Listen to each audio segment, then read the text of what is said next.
But their ritual blood awakened something sleeping inside the palace. The guards assigned afterward were resigning after only a few days. One of them said he saw a woman in a torn white dress, standing on the top of the tower.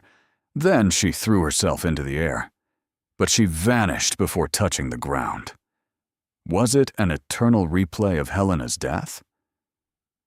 Recently, the state decided to restore this monument. The palace was restored and opened to the public. Its glory returned, and sunlight entered it after decades of darkness.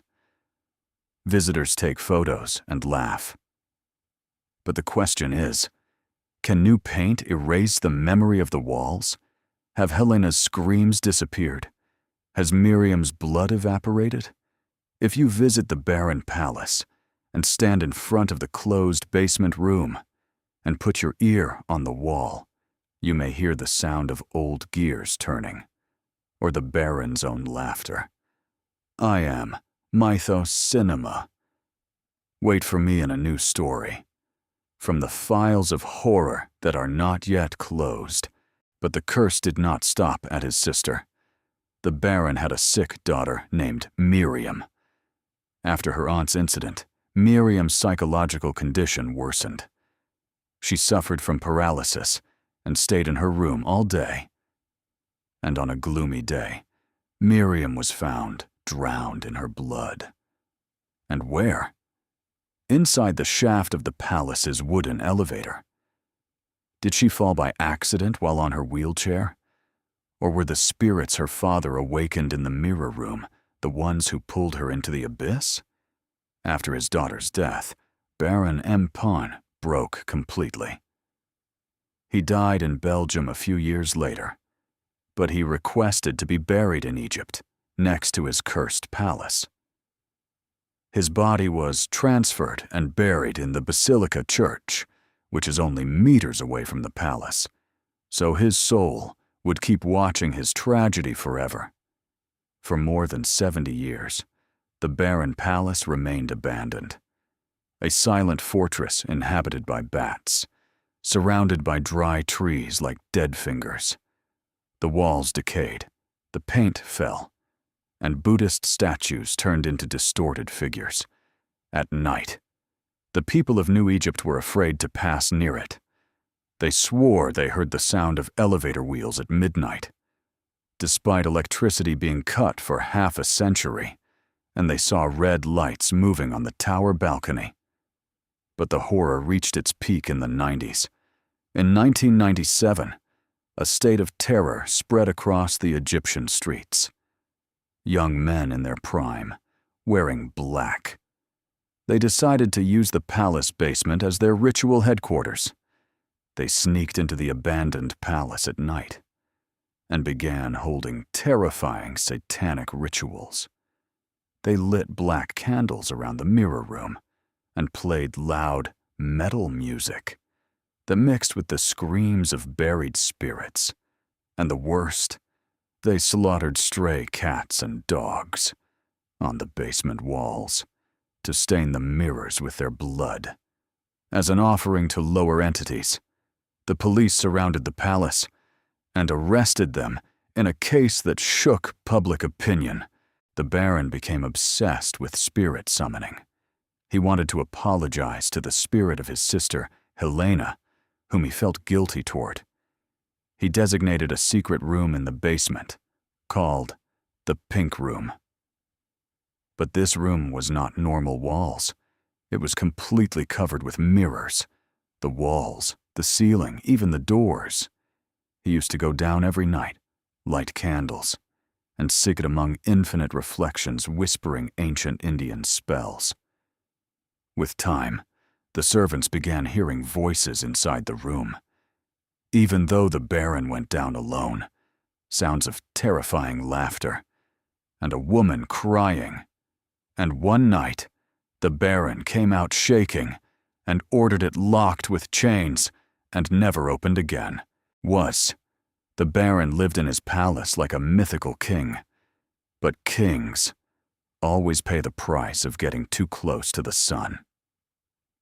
The Baron lived with his sister, Helena, a beautiful woman who suffered from a mysterious sadness. The palace, with its dark statues and dark corridors, increased her depression. And on one of the freezing winter nights, the first disaster happened. Helena was standing on the balcony of the rotating tower, looking at the dark desert. Suddenly, a loud scream was heard that tore the silence of the night.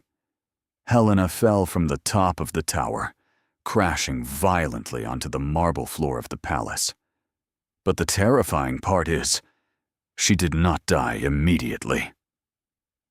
The servants heard her screams and rushed to the palace garden, and they found the Baron himself standing in deadly silence on another nearby balcony. He did not move at all to save her. He refused to go down to her and left her bleeding until her last breath. Was it an accident? Did she commit suicide out of fear? Or was there an invisible hand that pushed her? No one knows.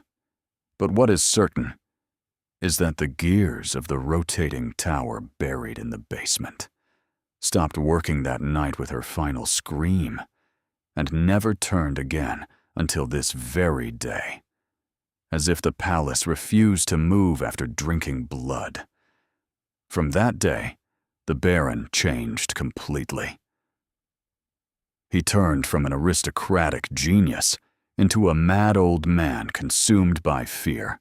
To understand the curse, we must know the man who brought it. Edward Louis-Joseph Empin, a Belgian millionaire and engineer, who held the title Baron from the King of Belgium. A man who traveled the world, built railways in France, and lived in India for years. In India, he was struck by a deadly disease that almost ended his life. But Indian priests treated him using methods that remained a secret he never revealed to anyone. From that day, the Baron became obsessed with Eastern magic, Indian beliefs, and spirit legends. And in 1904, he came to Egypt and fell in love with it in an obsessive way. He decided to build his dream city, Heliopolis, and in its heart, he built his palace. He brought a design never seen by Egyptians, inspired by the temple of Angkor Wat in Cambodia. But the real horror was not in the shape of the statues, but in the palace tower. This massive tower was built on a rotating wooden base, driven by giant gears buried in the basement. The tower rotated a full circle every hour, so the sun would never leave the Baron's face. At the beginning of the 20th century, the area of New Egypt was nothing but a barren desert where winds blew and there was no life. But in the middle of this terrifying emptiness, a building suddenly rose that did not belong to this time nor this place. A massive palace, strange in shape, built in the style of ancient Hindu temples. It is decorated with statues of giant elephants, coiled serpents, and terrifying gods with multiple arms and faces watching you from every angle. A building the color of congealed blood, as if a piece of hell had fallen onto the sands of Cairo. This is not just a palace of a strange millionaire. This is Baron Empin Palace, one of the most terrifying, mysterious, and occult-associated places in modern Egyptian history. A palace designed to rotate around itself to follow the sun, but its rotation suddenly stopped after it drank the blood of its owners. Welcome to Mythos Cinema, where today we open the doors of a palace whose screams were tried to be hidden for decades. Turn off the lights and do not look into mirrors.